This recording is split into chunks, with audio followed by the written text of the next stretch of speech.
जय हिंद। नमस्कार, मैं हूं आशुतोष यादव। आई होप कि आज हमारे साथ आप लोग जुड़ेंगे और एक नए टॉपिक के साथ चर्चा करेंगे।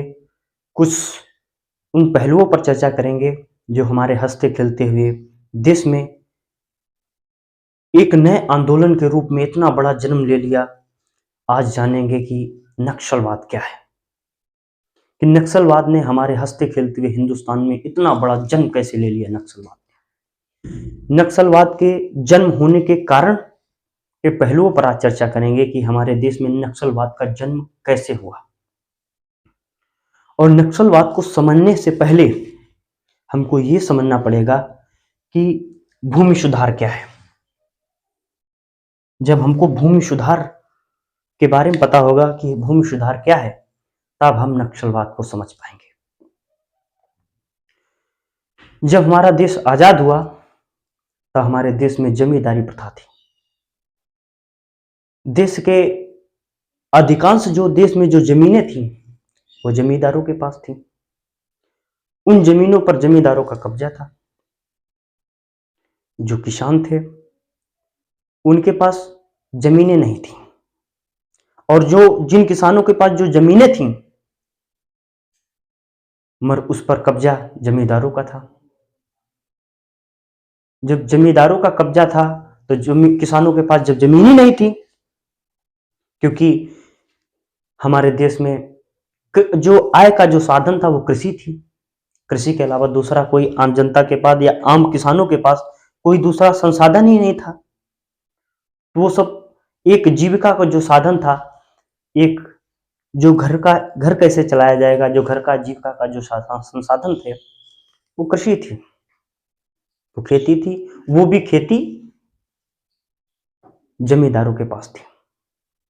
हमारी सरकारों ने निर्णय लिया कि जिन किसानों के पास कागजात हैं उन किसानों को जमीनें लौटा दी जाए,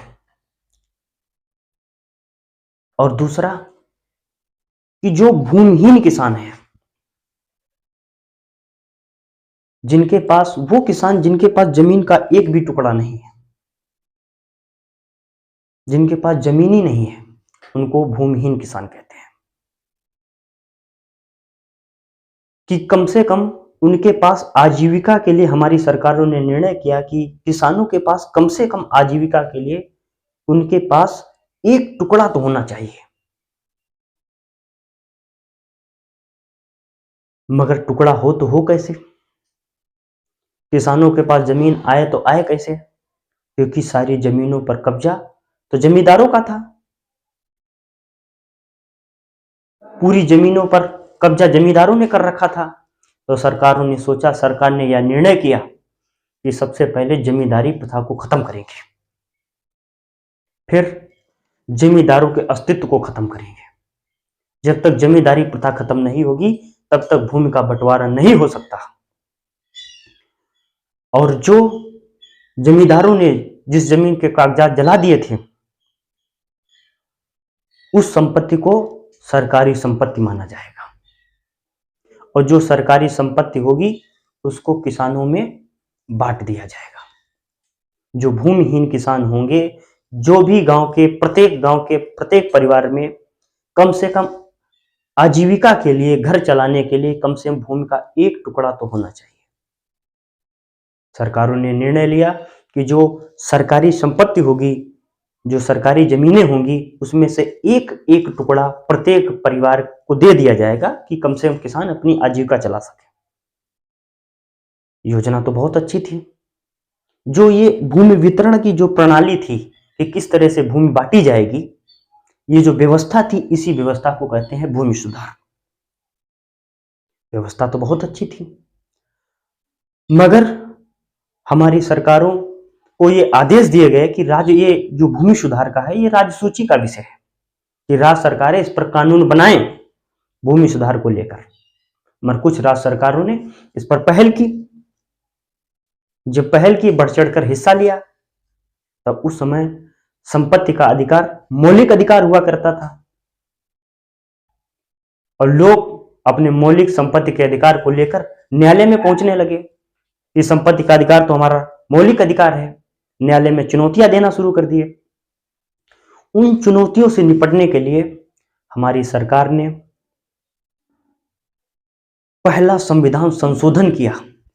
बोला कि जब तक संशोधन नहीं करेंगे तब तक जमींदारी व्यवस्था खत्म नहीं होगी, और जब तक जमींदारी व्यवस्था खत्म नहीं होगी तब तक भूमिहीन किसानों या किसानों को जमीन कैसे मिलेगी, भूमि सुधार कैसे हो सकता है, भूमि सुधार हो ही नहीं सकता। तब हमारी सरकारों ने, राज्य सरकारों ने पहला संविधान संशोधन किया। तब हमारी सरकारों ने पहला संविधान संशोधन किया 1951 में। उसके पहले हमारे संविधान में 8 अनुसूची हुआ करती थी, और संविधान संशोधन में एक नई अनुसूची जोड़ी गई, जो 9वीं अनुसूची जोड़ी गई। उसमें कहा गया कि 9वीं अनुसूची में राज्य सरकारें जो भी भूमि सुधार के विषयों से लेकर, जो भी विषय उसमें लेकर आएंगी, 9वीं अनुसूची में जो भी विषय भूमि सुधार से लेकर डाले जाएंगे, उसको न्यायालय में, उन विषयों पर न्यायालय में चुनौती नहीं दी जाएगी। जब चुनौती नहीं दी जाएगी तब जमींदारी व्यवस्था खत्म होगी। जब व्यवस्था खत्म होगी तब हम भूमि का सही तरीके से, सही मायने में किसानों में वितरण कर पाएंगे जमीन का। मगर इस पर राज्य सरकारों ने अलग अलग प्रांत की राज्य सरकारों ने जमींदारी उन्मूलन कानून बनाए, जमींदारी प्रथा करने के लिए भूमि सुधार कानून बनाए।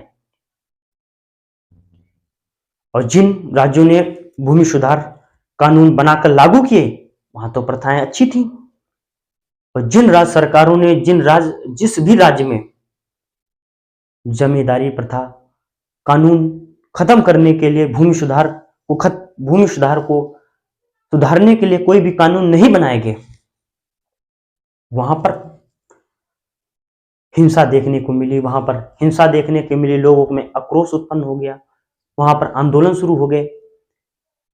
वहां पर जमींदारी प्रथा जिंदा है। देश के आजाद होने के 20 साल बाद भी वहां पर जमींदारी प्रथा जिंदा थी, और जिंदा हो तो कैसे ना हो, क्योंकि जब देश आजाद हुआ तो हमारे देश में निर्वाचन प्रणाली शुरू हुई कि जिसको हम चुनेंगे, जो चुना हुआ जाएगा वो कानून बनाएगा, वही हम पर शासन करेगा।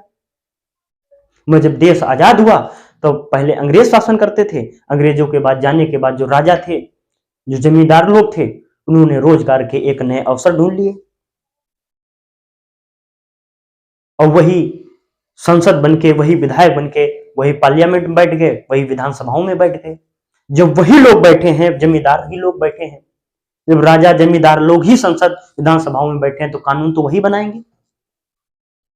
अब वो खुद जमींदार है तो भूमि सुधार के लिए कानून कैसे बना सकते हैं? उन्होंने देश के आजाद होने के 20 साल बाद भी हमारे कुछ प्रांत थे जहां पर भूमि सुधार कानून नहीं बनाए गए।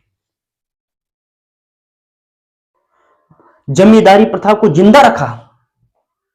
जहां पर जिन प्रांतों में भी जमींदारी प्रथा कानून नहीं बनाए गए, जमींदारी प्रथा जिंदा रही, वहां पर किसानों में आक्रोश उत्पन्न हो गया, जगह जगह पर आंदोलन शुरू हो गए, और उसका परिणाम था कि एक ऐसा आंदोलन, एक ऐसी हिंसा ने जन्म ले लिया जिसको नक्सलवाद कहते हैं। आज उस हिंसा पर बात करेंगे। ये पश्चिम बंगाल है।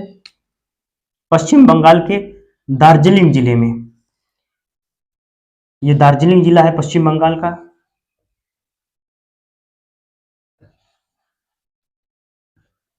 दार्जिलिंग जिले के नक्सलबाड़ी गांव,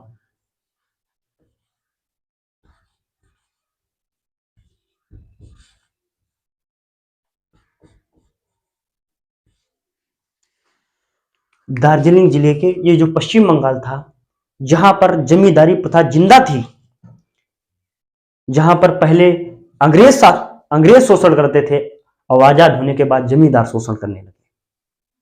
उसी दार्जिलिंग में, पश्चिम बंगाल के दार्जिलिंग जिले के एक गांव था जिसका नाम था नक्सलबाड़ी गांव।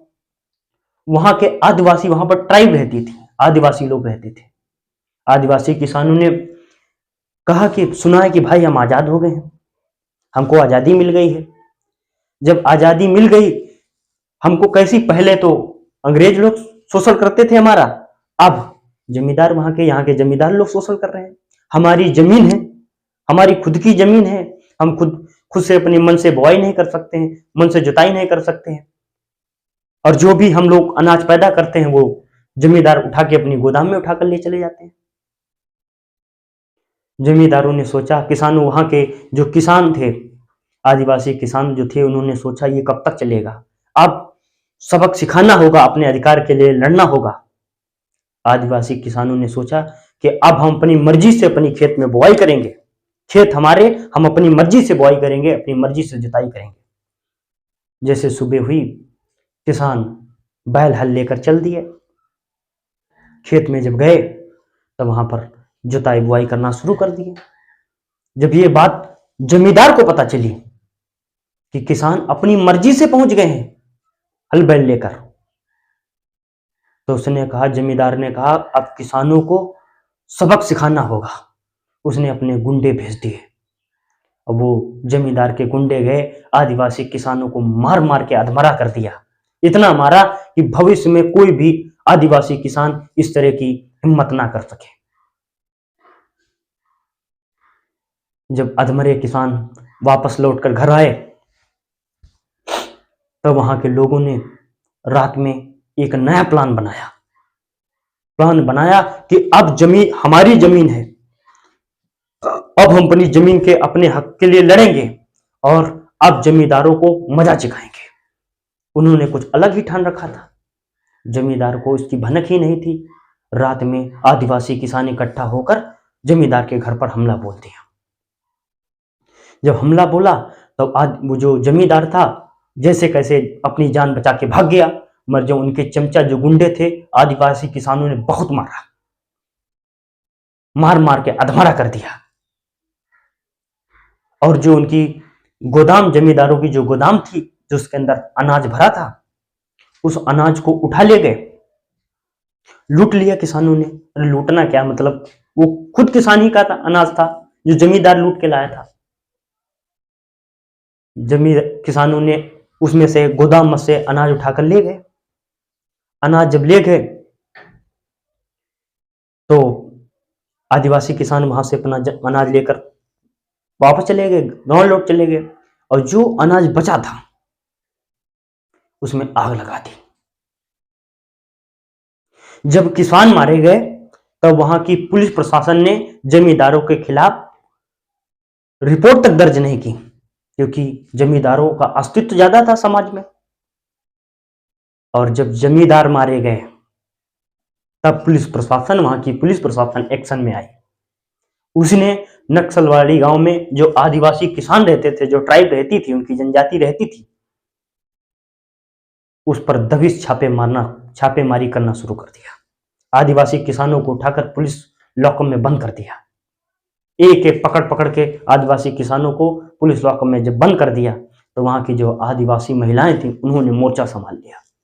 बोला कि ये जो पुलिस वाले जो पकड़ के ले गए वो जिंदा नहीं छोड़ेंगे, जमींदार लोग हमारे किसानों को जिंदा नहीं छोड़ेंगे, ये फर्जी एनकाउंटर करवा देंगे, पुलिस वाले फर्जी एनकाउंटर कर देंगे। तो वहां की आदिवासी महिलाओं ने इकट्ठा होकर विचार बनाया कि अब अपने किसानों को मुझे छुड़वाना होगा।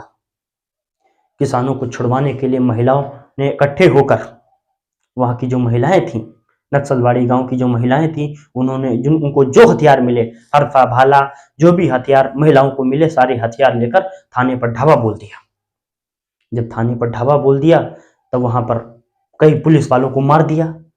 जो पुलिस इंस्पेक्टर था, महिलाओं पर गोली, आदिवासी किसानों पर गोली चलाने की कोशिश की, मगर उस इंस्पेक्टर को आदिवासी महिलाओं ने मौत के घाट उतार दिया।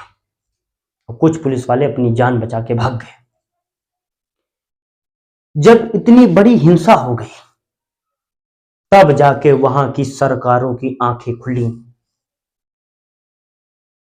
देश आजाद होने के 20 साल बाद की घटना सुना रहे हैं आपको, 1967 की। जब इतनी बड़ी हिंसा हो गई तब वहां की राष्ट्र सरकारों की आंखें खुली। इतनी बड़ी हिंसा हो गई, उस हिंसा को रोकने के लिए, उस हिंसा को दमन करने के लिए राज्य सरकार ने बड़ी सुरक्षा बलों के जवानों को भेज दिया। जब सुरक्षा बल के वहां पर जवान गए, तब आदिवासी किसानों को पकड़ लिया। आदिवासी किसान दोबारा हिंसा न कर सके, आंदोलन न कर सके, उसको आंदोलन को दमन करने के लिए बड़ी सुरक्षा बल भेजी गई। जब भेजी गई तो वहां के जो मीडिया थे, जो पत्रकार थे, उन्होंने उस घटना को जब लिख दिया, उस घटना का वर्णन किया, और घटना वो धीरे धीरे अखबारों के माध्यम जब प्रांत में, जब देश में फैलने लगी, जब वहां के लोगों ने अखबारों में पढ़ा कि ये तो घटना हमारे यहाँ की भी है, ये तो हमारे क्षेत्र की घटना है, जो वहां शोषण हो रहा है, जो वो तो हमारे यहाँ जमींदार भी शोषण कर रहे हैं। अगर वो किसान अपने हक के लिए लड़ सकते हैं तो हम क्यों नहीं लड़ सकते? क्योंकि हमारी जमीन है, खुद की जमीन है, हम अपनी मर्जी से बुआई नहीं कर सकते, अपनी मर्जी से जुताई नहीं कर सकते, और जो भी हम पैदा करते हैं जमीन में, अपनी जमीन में जो भी पैदा किए वो जमींदार उठा ले जाते हैं, और हमको बस एक मजदूरी के रूप में एक छोटा सा टुकड़ा पकड़ा देते हैं। तो ये खबर धीरे धीरे पूरे क्षेत्र में फैलने लगी और लोग किसानों के समर्थन में उतरना शुरू हो गए। कई नेता किसानों के समर्थन में उतर आए। स्कूल कॉलेज के जो टीचर्स थे वो भी किसानों के समर्थन में उतर आए, और देखते ही देखते एक नई हिंसा ने, नए आंदोलन ने पूरे भारत में जन्म ले लिया। और उस हिंसा का नाम, उस आंदोलन का नाम, जो इतनी बड़ी विचारधारा ने जो जन्म लिया, उस विचारधारा का नाम है नक्सलवाद। क्योंकि ये नक्सलवाद इसलिए क्योंकि ये घटना नक्सलवाड़ी गांव से शुरू हुई थी, और नक्सलवाड़ी गांव से जो घटना शुरू हुई तो उसको नक्सलवाद मतलब विचारधारा, एक ऐसी विचारधारा जो नक्सलवादी गांव से शुरू हुई थी, उसी को हम कहते हैं नक्सलवाद। और ये धीरे धीरे पश्चिम बंगाल, ये वाला पश्चिम बंगाल, और इधर बिहार, उड़ीसा, ये वाले पूरा क्षेत्र में धीरे धीरे नक्सलवाद चरम पे पहुंच गया। नक्सलवाद की घटनाएं चरम पर पहुंच गई। फिर भी सरकारों की अकर्मण्यता देखिए, फिर भी सरकारों की लापरवाही देखिए, फिर भी सरकारों की गैर जिम्मेदारी देखिए कि यहां पर भूमि सुधार कानून लागू करने में 10 साल लग गए। ये कैसा संघर्ष था? ये संघर्ष था किसानों का अपनी ही जमीन के लिए लड़ना, किसानों का जमींदारों के खिलाफ संघर्ष था, किसानों का सरकार की असफलता के खिलाफ संघर्ष था। नक्सलवाद को कम करने के लिए यहां के लोगों को रोजगार दिए जाएं, इंफ्रास्ट्रक्चर डेवलपमेंट किए जाएं, सड़कें बनाई जाएं, बिजली दी जाए, पानी की व्यवस्था की जाए, स्वास्थ्य की व्यवस्था की जाए, स्कूल और कॉलेज बनाए जाए, लोगों को जागरूक किया जाए, शिक्षा के प्रति जागरूक किया जाए, और एक आधारभूत शिक्षा, एक गुणवत्तापूर्ण शिक्षा दी जाए। जब लोगों के पास रोजगार होंगे, जब लोगों के पास अच्छी स्वास्थ्य सुविधाएं होंगी, जब वहाँ के इंफ्रास्ट्रक्चर डेवलपमेंट होंगे, जब वहाँ पर लोगों के पास इंटरनेट की सुविधाएं होंगी, जब वहाँ पर अच्छी सारी सुविधाएं होंगी, तो आई होप कि वहाँ पर नक्सलवाद की समस्याएं कम होंगी। और इसी के साथ हम इस सब्जेक्ट को, इस विषय को यहीं पर समाप्त करते हैं, और मिलते हैं नए विषय के साथ, एक नए टॉपिक के साथ, और जल्द मुलाकात होगी। अगर आपने अभी तक हमारा चैनल सब्सक्राइब नहीं किया है तो चैनल सब्सक्राइब कर सकते हैं। अगर वीडियो पसंद आई है तो आप लाइक कर सकते हैं, कमेंट कर सकते हैं। जल्द ही मिलते हैं नए वीडियो के साथ। धन्यवाद। Thank you.